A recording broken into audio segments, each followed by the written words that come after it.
Good evening, ladies and gentlemen. I am pleased and honored to participate in this platform, whose mission is to transform and to enlighten. I have come here tonight to break my silence. See, when I was invited to speak on this night, whose theme is breaking cycles, I had to really question myself to determine which of my experiences would be most relevant. But now I feel compelled to share my story. You see, our youth are in a state of emergency, and I can no longer sit idly by and watch an entire generation self-destruct. I recently entered my 5th year as a teacher in a large public high school in Upper Manhattan, serving predominantly students from Upper Manhattan, but including students from all 5 boroughs. Our student population consists nearly entirely of African American and Hispanic students from lower income backgrounds, often referred to as inner city students. Now, I'm sure many of us have seen the same disappointing statistics regarding the conditions in inner city schools around this country, but to witness what is occurring firsthand is truly alarming.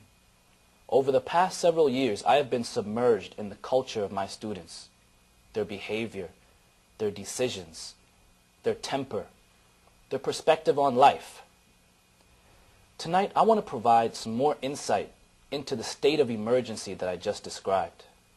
I want to describe some of the negative influences affecting our students and mention how even I nearly fell victim to some of these same influences. I've spent a significant amount of time tracing these problems, and now it is time to face it and erase it. In our school, we are beginning each year with approximately 900 to 1,000 new 9th graders. By 10th grade, that number has already dropped to 500. By the time graduation comes around, we are lucky to graduate 200 seniors, many of whom are graduating after 5 or 6 years, equating to what is a 30% graduation rate. Of these graduating seniors, approximately 70% are female, and you can count on your fingers the number of graduating seniors who identify themselves as black males. Now, last year, when it came time for me to complete my master's degree thesis, I decided to investigate my own statistic. See, over the years in my high school, I've seen a wide array of behavior problems and disciplinary infractions, ranging from disrespecting or cursing at a teacher, all the way to severely physically harming teachers and other adults. Now, my parents, who were immigrants from India, taught me to have the utmost respect for all elders, and especially teachers, because I was taught that knowledge is holy. And furthermore, they taught me that these sentiments had been passed down in our culture for hundreds of generations. So the treatment of teachers in my school was absurd to me. But over the years, I did think I noticed a pattern, a trend. It seemed to me that students who are second-generation immigrants, who were born and raised in New York City, the same neighborhoods as their classmates, but whose parents had immigrated from countries like, for example, Dominican Republic or Puerto Rico, Haiti, West Africa, South America, and so on. These students seemed to exhibit a little bit more restraint. These students seemed a little more concerned with what their parents would think if they got a phone call home, hearing that their son or daughter had cursed at a teacher or even worse. And I thought, well, maybe these students, just as I had some foreign cultural influences that were rivaling the influences of their current environment, which indicated that it's okay to disrespect elders, and that these foreign cultural influences were restraining them in some way, stopping them from crossing the line to the worst type of infractions. So I designed an experiment. I decided to investigate whether there was a significant difference in the behavior patterns between second-generation immigrant students and our so-called native students, which in our high school refers to students who are black American students, whose families have been in New York City for several generations or have perhaps immigrated or migrated from the South in recent generations. And I had no idea what I was about to learn. Yes, the statistics did prove that second-generation immigrant students, regardless of race, were far less likely to commit the most severe disciplinary infractions when compared to their black American classmates. But as I delved deeper into the issue, I realized that our students lack of academic achievement, our students' actions and attitude towards school, they can't be traced to these isolated factors. You see, it's not about whether they're second-generation immigrants, or whether they come from a good home with a good family, or whether they have both parents at home, or their neighborhoods have gangs and drug dealers. Or what I'm saying is, it's not about any of these things primarily. There's a much bigger picture.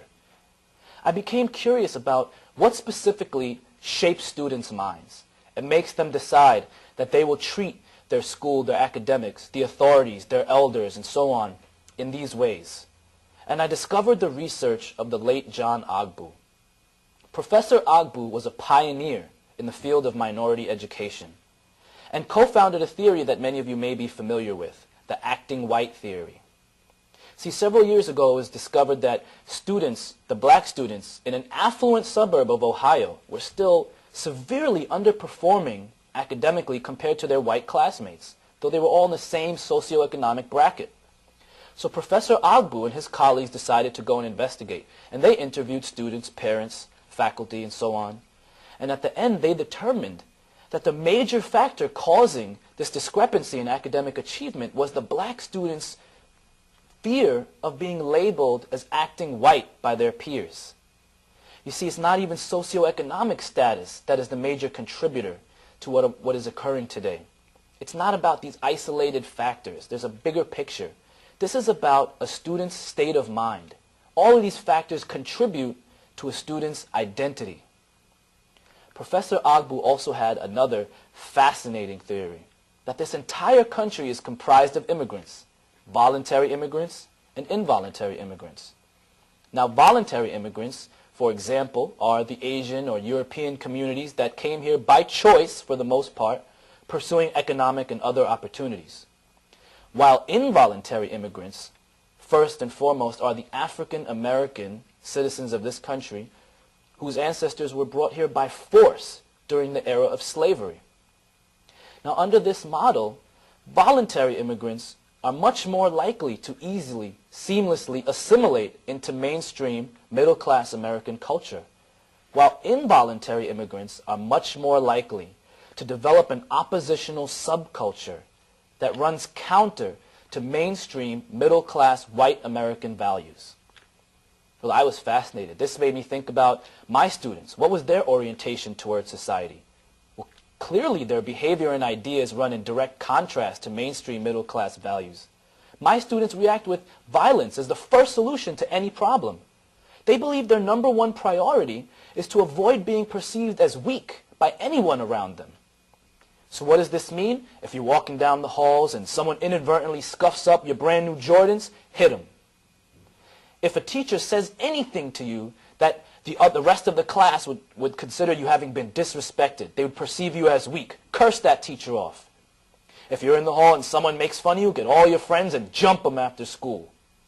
If you have a class, 9th period, you know what? That's too late. Who cares if you fail that class? You'll take it next semester. There's no connection between current academic achievement and future economic success. I continued to investigate this theory. It really taught me a lot about myself.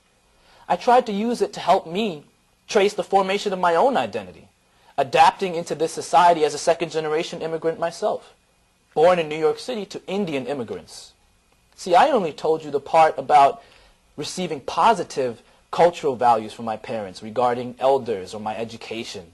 But I didn't tell you about the harsh racism that I encountered spending most of my youth in central New Jersey. Whether I was being assaulted by classmates, discriminated by teachers, harassed by police, I was being put down constantly because of my skin color, my religion, my ethnicity, my unusual name, you name it. And you know what? Eventually I became militant. I became hateful. I needed to come to grips with being different. I needed an escape. I needed somewhere to turn. And at that time, hip-hop was my answer.